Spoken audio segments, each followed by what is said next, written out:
Dimana ternyata di sini ada sistem sistem bak elektrik, tapi di sana tuh menggunakan bahan bakar solar ya. Jadi masih menggunakan bahan bakar solar. Nah, kemudian ada inovasi. Jadi kita ingin mengubah proses tersebut menjadi menggunakan energi yang terbarukan begitu. Jadi menggunakan PLTS. Nah, di sini bisa kita lihat. Nah, diidentifikasi bahwa larutan kimia ditempatkan dalam bak proses berukuran yang ini sesuai dengan yang diketahui minggu kemarin. Nah, kemudian dipanaskan dengan total daya. Nah, ini maksimalnya adalah 576 kW. Nah, artinya tidak mungkin kalau kita memanaskan melebihi dengan daya ini. Jadi ini daya maksimalnya 576 kW. Kemudian suhu larutan perlu dijaga pada 100 plus minus 2 derajat Celcius. Nah, ini adalah tentang temperatur yang diizinkan. Gitu. Nah, kemudian di sini ada yang diketahui densitas. Oke, densitas larutan 1088,5. Kalau densitas air berapa? 1098. Nah, 1098 artinya ini lebih besar. Kenapa lebih besar?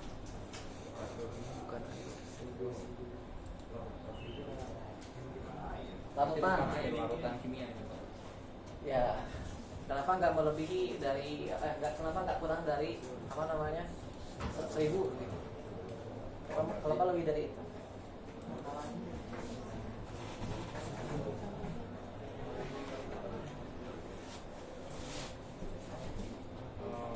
Dan kemudian kalau kalian bayangkan ya, kalau misalkan campuran, kalau misalkan ada campuran air dengan larutan kimia ataupun air murni, nah titik didih air berapa? 100. Kalau misalkan larutan seperti ini, larutan NaSO4 misalkan itu, atau NaCl misalkan, di atas 100. Di atas 100. Kenapa di atas 100?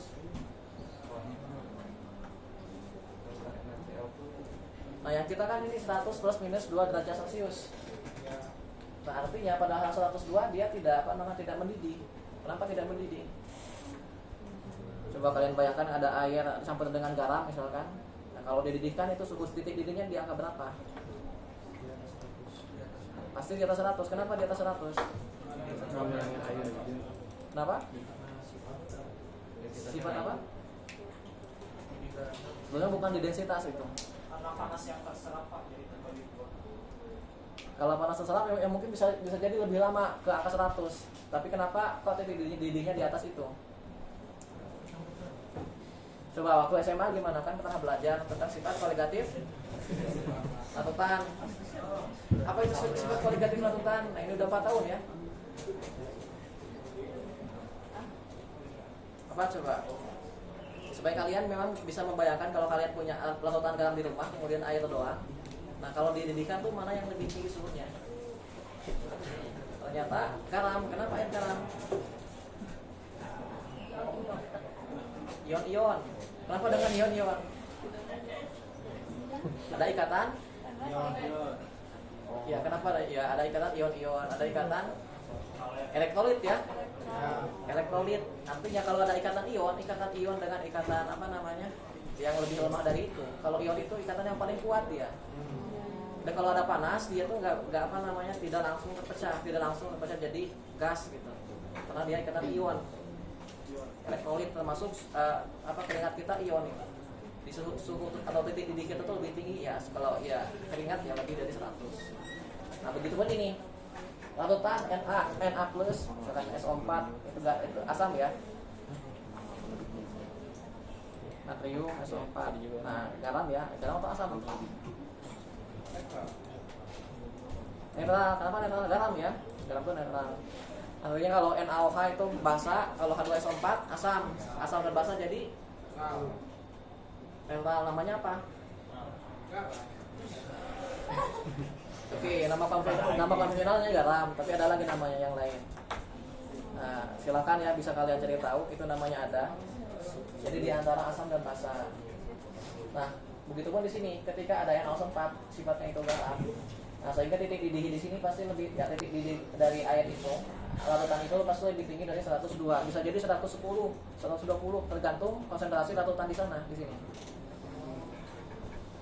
Nah, misalkan kenapa kalau misalkan kita mau hujan buatan, kalian taburkan garam di awan supaya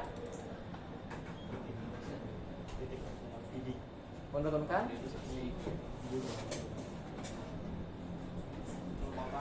nah ini terkait dengan kualitatif tadi. Kalau misalkan kalian lagi di salju kemudian ataupun di kulkas kalian ada es, kemudian kalian taburkan garam, apa yang terjadi? Jadi cair. Jadi kalau di luar negeri kalau kalian ada di jalan-jalan kalau mau cepat cair dikasih garam, tabur garam. Kenapa? Kalian pernah buat es ini nggak? Es putar? Pernah, pas SMA ya?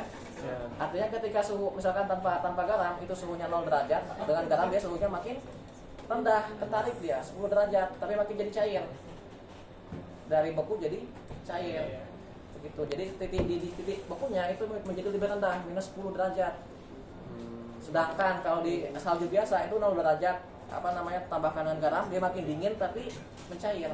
Paham ya? Jadi mencair. Begitupun untuk awan. Paham ya?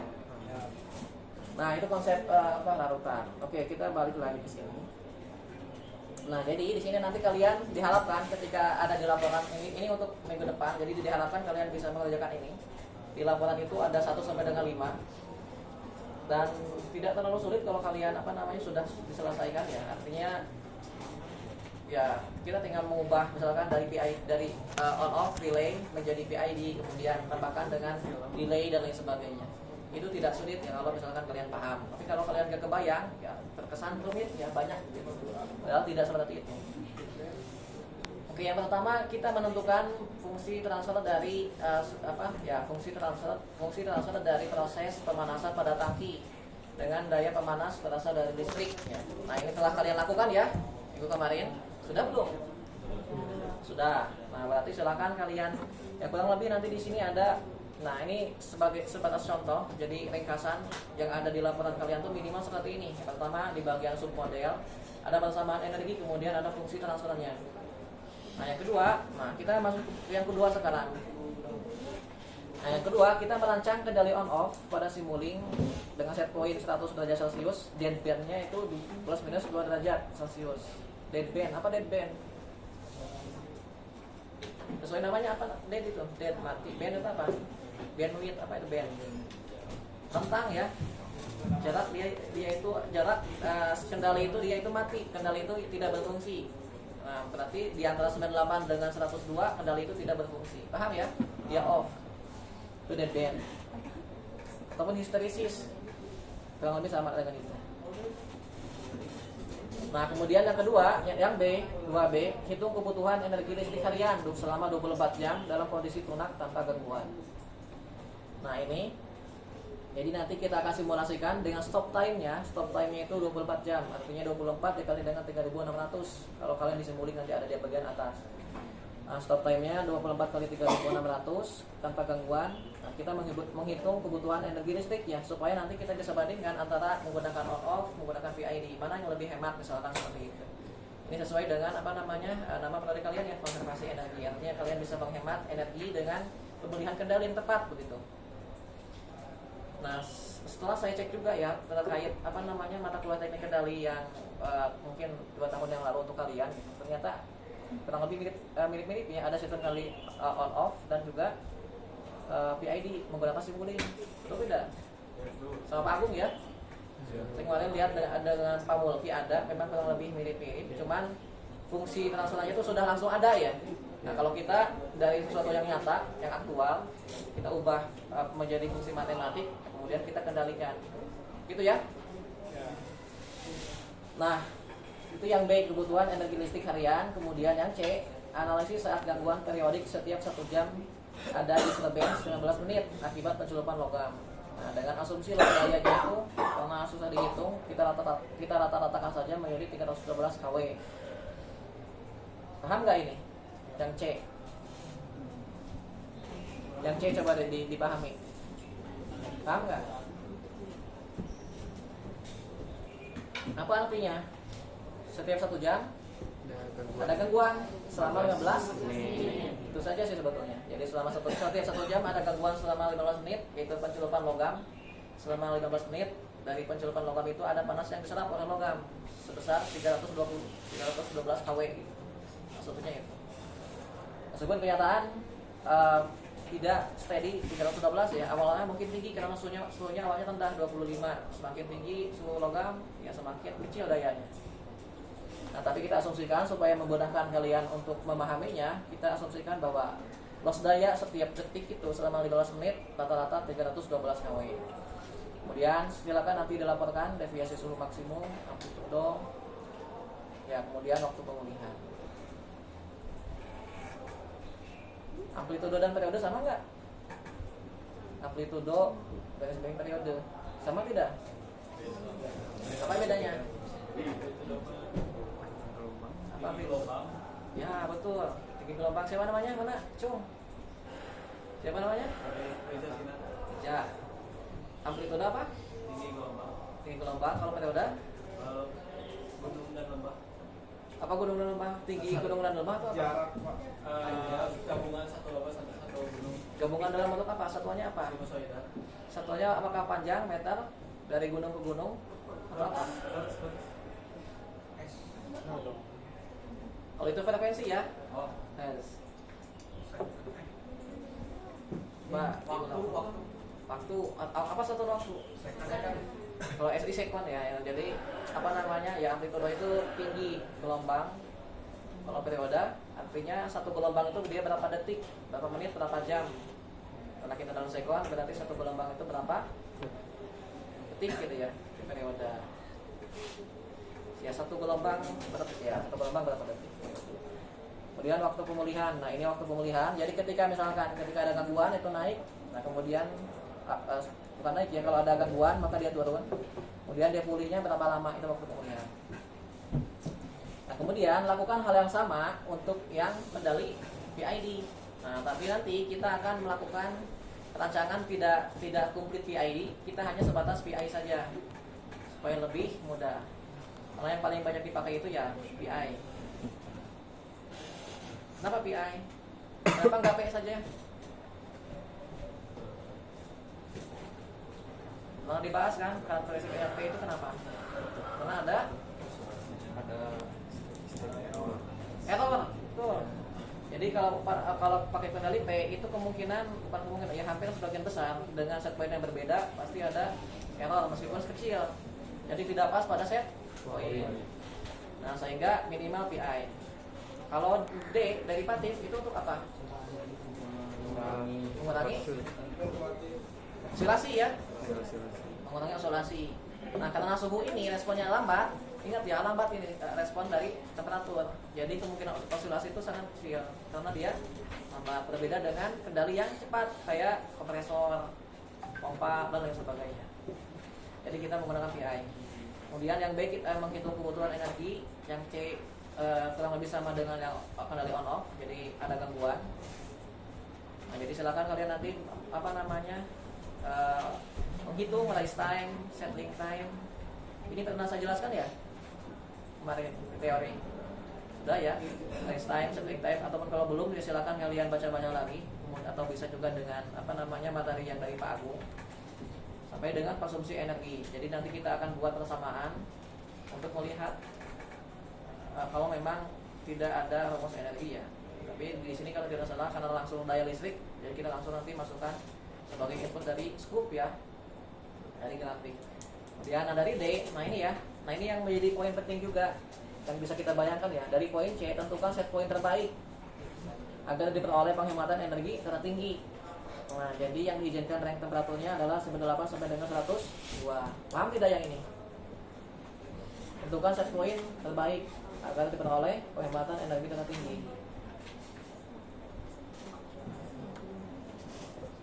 Coba kalau kita proyeksikan set point terbaik dianggap berapa? Dengan range temperatur yang ini. Dari sisi energi. Mudah ya sebetulnya. Yang paling besar, yang paling kecil. Set point, kalau set point 102, energinya besar atau kecil? Besar. Jadi kalau idealnya yang paling kecil. Set point 98. Nah, tapi karena ada gangguan, ketika ada gangguan kemungkinan dia akan turun. Nah, sehingga kita pilih set point di angka berapa supaya gangguan itu pas di 98 misalkan. Paham ya? Paham yang belakang? Paham. Itu yang D. Nah, kemudian yang keempat, nah ini harus ada di laporan ya. Keempat, PID tambah delay. Nah, karena memang setiap proses apalagi tentang panas itu ada delaynya, ada delay transfer ya. Dari sensor kemudian dari heater itu ada delay dari heater ke sensor. Nah, maka kita coba lakukan simulasi dengan adanya delay dari 30 sekon, 1 menit, kemudian 2 menit. Nah, apa perbedaan di respon sistemnya? Gitu. Nah, sehingga kalian nanti bisa mengidentifikasi kalau misalkan ada bak lautan, supaya delaynya itu lambat, misalkan kita tempatkan sensor itu di tengah, tidak di ujung. Misalkan seperti itu. Secara matematis ada, ya cuman lebih lebih rumit ya. Karena ada ya lebih rumit itu. Ada gaya buoyancy, gaya aku, kemudian gaya difusi ke sekelilingnya. Yang kelima ini terkait dengan laporan. Jadi nanti silakan kalian bandingkan on off dan PID dari kestabilan, investasi dan energi, serta berikan rekomendasi kendali terbaiknya. Nah, ini terkait dengan capaian lulusan kalian. Jadi diharapkan kalian bisa meyakinkan seorang pembaca ataupun investor bahwa rancangan kalian itu memang layak dan sangat tertarik lah seperti itu. Sangat bagus benar. Oke, kita mulai ya. Silakan kalian buka simulingnya. Nah, ini sudah saya share di Google Classroom ya. Google Classroom. Di sini sudah saya buka tugasnya. Jadi ini dikumpulkan minggu depan ya, sebelum minggu depan. Nah, jadi isi-isinya itu cukup tidak banyak, cuman gini doang ya. Yang ada grafik, jelaskan deviasi maksimum. Dan ini konstruksinya berapa? Intinya kita jelaskan dari grafik, tidak usah dari mana-mana. Oke, kita mulai. Oke, sudah dibuka ya. Kita buka simuling. Nah, simuling yang telah kalian buat kemarin dibuka. Saya buka di mana ya?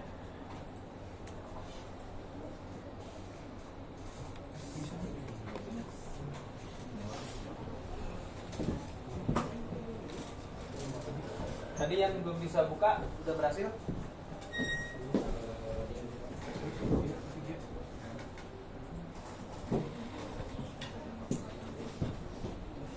Coba dari tugas kemarin ada kesulitan nggak? Aman ya?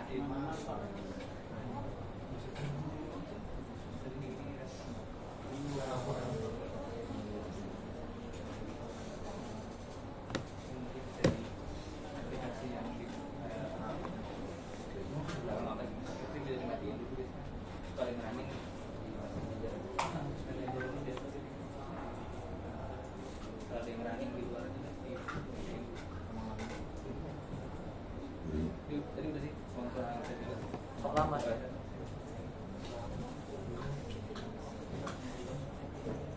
Nanti kalau mau pilih kebenaran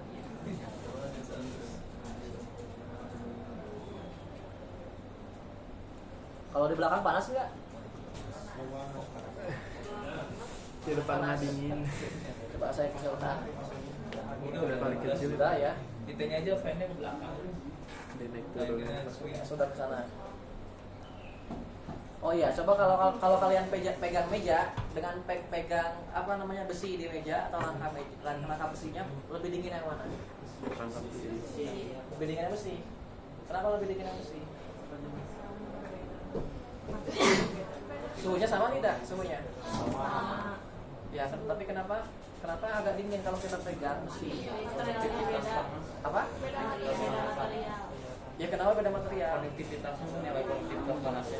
Nilai konduktivitasnya panasnya betul. Kenapa nilai konduktivitasnya tinggi? Apa akibatnya? Kalau kalian pegang besi ini, kenapa kalau yang kain itu gak biasa-biasa doang, padahal suhunya sama. Kalau yang besi itu dia dingin. Makin tinggi nilai konektivitasnya semakin cepat proses penampungan. Artinya apa? Panas. Benar cepat. Artinya kalau besi itu dia menyerap panas dari tubuh kita. Jadi tubuh kita tuh tidak bisa sebagai sensor temperatur ya. Kita misalkan pegang besi ini, suhunya 25, pegang kainnya 30, agak bisa gitu. Jadi karena beda ya. Jadi kita bisa merasakan dingin kalau suhu lingkungan kita lebih dingin. lebih dingin, suhu kita 35. Nah, suhu kita 35 sedangkan suhu lingkungan itu misalkan ini ya, atau suhu lingkungan 25 ya tidak terasa ya karena tidak menyerap panas. Kalau 35 suhunya 25 di sini tapi tidak menyerap panas. Produknya tidak ada. Nah, begitu kalau kalian hujan-hujanan, kemudian saat mandi rasa hangat. Ya, kenapa rasa hangat? Nah, itu salah satu dari biasanya suhu tubuh ya. Suhu tubuh kita lebih dingin dari biasanya, misalkan 30. Suhu air ya dingin biasa. Suhu 25 artinya akan merasakan lebih hangat daripada kita suhunya normal. Oke, kita lanjut ya. Kita masuk ke bagian membuat ini ya, membuat skematik untuk on off. Nah, kemudian kita tambahkan model energi. Oke, saya hapus dulu ini. Kondisi awalnya ini seperti ini ya yang kalian. Nah, ini pastikan kalau ininya berapa? Fungsi transfernya sama tidak? Sama? Coba bedanya di mana? Saya koreksi di sini. 339093 atau berapa? Sama. Oke, kalau sama saya tidak akan saya ubah. Oke, nah kemudian kalau kita lihat di sini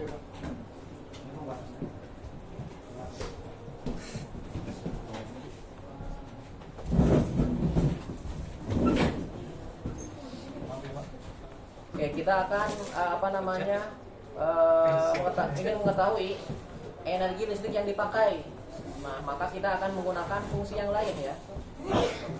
Nah, karena energi listrik ini di bagian heater, nah maka kita akan membuat node di sini yang nanti akan kita hubungkan dengan scope ya. Scope. Ini seperti ini. Nah, tapi sebelum kita hubungkan dengan scope, kita akan mengubah energi ini menjadi kWh ya. Kita ubah menjadi kWh supaya kalian paham, supaya kalian tahu kalau ini kan bentuknya daya. Kita ingin mengetahui energi di akhir dalam 24 jam. Maka kita konversi 576 kW ini menjadi kWh nanti dihitung dengan waktunya. Nah, oke. Kemudian kita masuk ke bagian sebelum kita masuk di convert ke bagian kWh. Nah, maka ingat ya, kWh itu bentuknya energi, sedangkan ini daya. Nah, maka supaya daya jadi energi maka dikalikan dengan waktu selama 24 jam dengan waktu yang berbeda. Nah, supaya bisa dikalikan dengan waktu, nah, maka kita kalikan dengan apa? Diapakan ini? Dari listrik ini. Kalau ada misalkan grafik seperti ini. Ini daya ya. Ini T waktu. Dayanya misalkan ini dari jam 00. Seperti ini. Mendekati akhir dia lebih stabil karena suhunya mendekati 100 derajat misalkan. Nah, menghitung daya ini gimana? Misalkan ini fungsi dari P sama dengan daya sama dengan fungsi dari P terhadap T saja gitu. Bagaimana ngitung energi di sini? Maka P dikali dengan T ya. Kita menghitung luas area di bawah kurva daya. Itu adalah energi. Paham ya? Nah, bagaimana menghitung kurva di bawah ini? Menghitung luasan area di bawah kurva. Pakai integral. Nah, berarti kita menggunakan integral. Jadi nanti integral dari P fungsi T terhadap dt. Gitu ya. Ini energi listrik. Nah, sehingga kita akan munculkan fungsi integral di sini. Nah, silakan kalian masuk ke library browser di Simulink. Kemudian cari integrator ya, integrator. 1/s ya integrator itu. Kalau dalam Laplace. Nah, itu ya integrator 1/s. Kenapa 1/s? Kalau integral dilaplacekan menjadi 1/s. Kalau diferensial menjadi S gitu ya. Oke, kita masukkan integrator, kita seret ini ke lembar kerja seperti ini ya. Saya buat di yang baru saja supaya tidak mengganggu.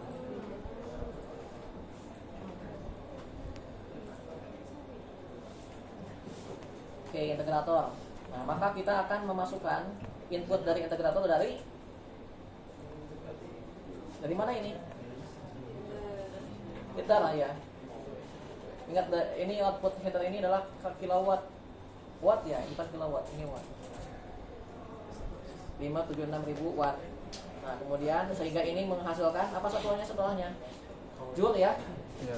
Joule, ini masih joule. Keluaran dari 1/S P dikali T masih joule ini. Nah, kalau udah di kWh, maka di apa kan? Dikalikan dengan 1 per berapa? 1 kWh berapa joule? Berapa kilojoule? 3.600 kilojoule. Betul tidak? Ya. 1 kWh 3.600 kilojoule. Kalau dalam joule berarti 1/3. ya kalikan 1000 lagi. 10 pangkat 6 ya, 3 kali 6, 3,6 kali 10 pangkat 6.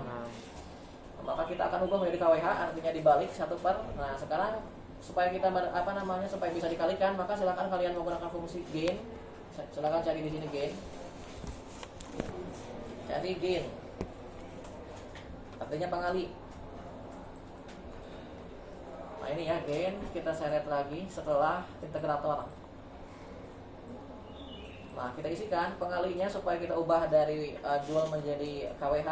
Ini 1 per 3,6 pakai titik ya, 3.6 E 10 pangkat 6 gitu ya.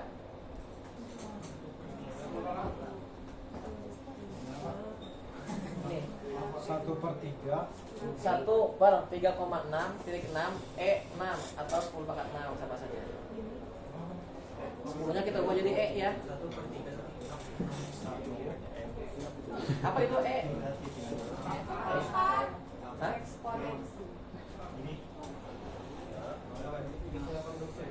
Ya, ada dua definisi ya. Ada E itu eksponen yang 2,3 sekian.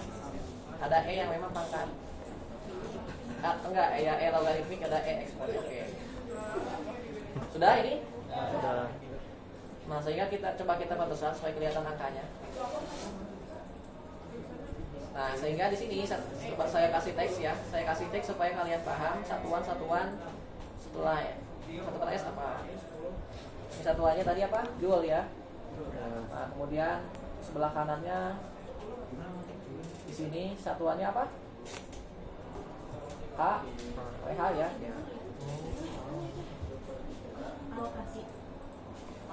Teksnya di sini ya. Annotation.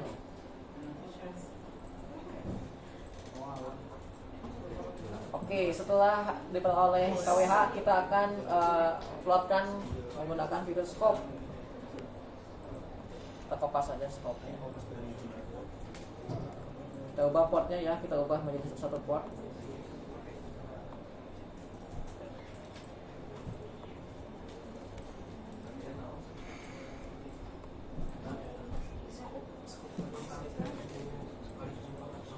Jadi ini satuannya kWh.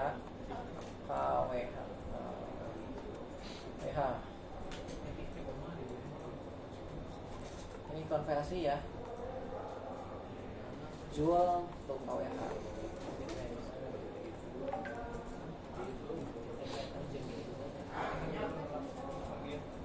Oke, sampai sini dapat pertanyaan tidak? Aman? yang diulangi yang 1/3 itu dari 1/3,6 dari mana? Coba yang temannya gimana? Dari mana?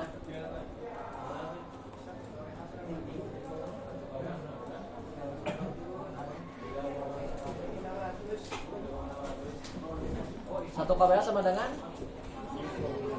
3,6 kali 10 pangkat 6 ya. Sehingga kalau kita balik ya dibalik dibagi. Oke, kita lihat di sini Oke, stop time. Kita stop time-nya kita ubah menjadi 24 jam. 24 kali 3.600. Coba dihitung. 24 kali 36.600.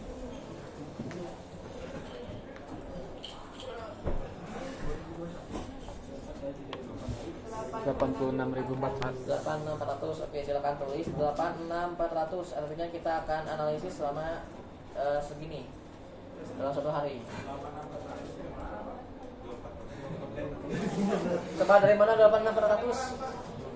24 jam, Pak. 24 jam dikali dengan Detik. ya, supaya kita ubah menjadi detik ya. Ingat ini itu detik di sini.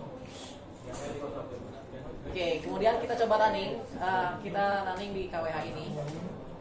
Kita klik KWH-nya, klik 2 kali. Kemudian kita running. Kok lambat?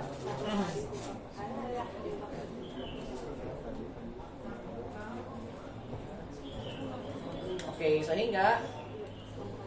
sehingga ini adalah grafik energi dari 0 detik sampai dengan jam 24.00. Paham ya? Paham. Paham tidak ini? Berarti energi yang dipakai selama 24 jam berapa? Energi yang digunakan selama 24 jam berapa nilainya? Di angka berapa? Kepala berapa? 2000. Ya, 2000 sekian ya. Ya. Nah, supaya memang kita bisa menilai dengan pasti, ya kita bisa menggunakan fitur penggaris atau dengan display. Nah, nanti kita menggunakan display. Oke, nah sebelum ke display, kenapa ini konstan di sini? Kenapa di sini ada energi konstan? Artinya tidak berubah dari sini ke kanan. Kenapa? Coba bayangkan di sistemnya itu ada heater. Kenapa di sini energinya konstan? Karena dia mati ya. Energinya mati. Artinya suhunya melebihi 102. Kemudian turun, dia mati ya. Lagi off, nanti on lagi naik ke atas. Dan begitu pun seterusnya. Nah, begitu ya. Oke, kita masuk ke bagian display. Nah, silakan kalian masuk ke library browser. Kalian cari display. Kemudian cari ya di search. Nah, kita pakai ini ya, display pada Simulink. Kita arahkan ke bagian atas saja di sini. Sudah? Kita kasih nama ini display KWH ya.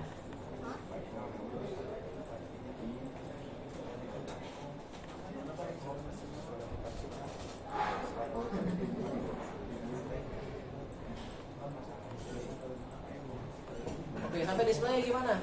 Sudah belum? Silakan konekkan dengan KWH. Ya, coba diotak-atik gimana caranya.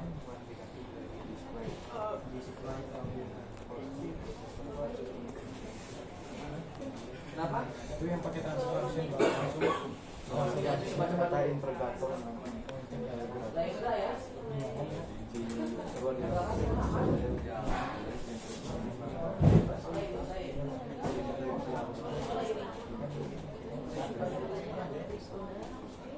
Sudah. Ya.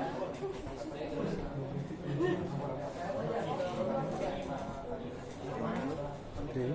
Kalau yang itu Sudah ya, oke. baru Nah, coba dinamain kita akan dong. mengkoneksikan display ini ke bagian KWH. Nah, maka silakan kalian klik linknya. Ada link di atas display, ada simbol rantai.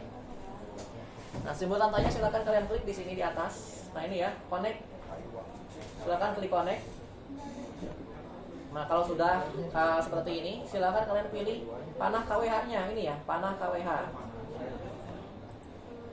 Panah KWH. Nah, sehingga akan muncul notifikasi kita akan memilih yang mana. Kita memilih ini, Joule untuk KWH. Ini ya namanya. Nama gen. Kalau kalian mungkin gen. Kalau saya sudah kasih nama yang berbeda, J untuk KWH. Maka silakan kalian checklist ini ya di blog, di checklist J untuk KWH. Nah, sehingga di sini sudah connect. Nah, artinya kalau kalian nah, tandanya coba dilihat dulu tandanya. Kalau misalkan kita klik display, maka ada warna ungu di bagian yang telah kita pilih. Kalau tidak ada berarti belum connect ya. Nah, kemudian kita play lagi, silakan kalian play. Nah, sehingga ini adalah nilai akhir dari energi yang diperlukan selama 1 hari ya. Energi selama 1 hari berarti 2,17 10 pangkat 3 atau 2178 kWh. Paham ya? Paham tidak?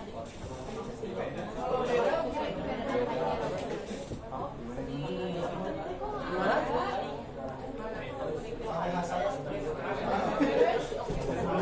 Oh iya, tapi strip ya. Itu belum nyambung kali. Saya ulang ya, saya ulang. Udah nyambung. Coba. Saya ulang ya. Gak apa-apa kalau beda sedikit. Oh.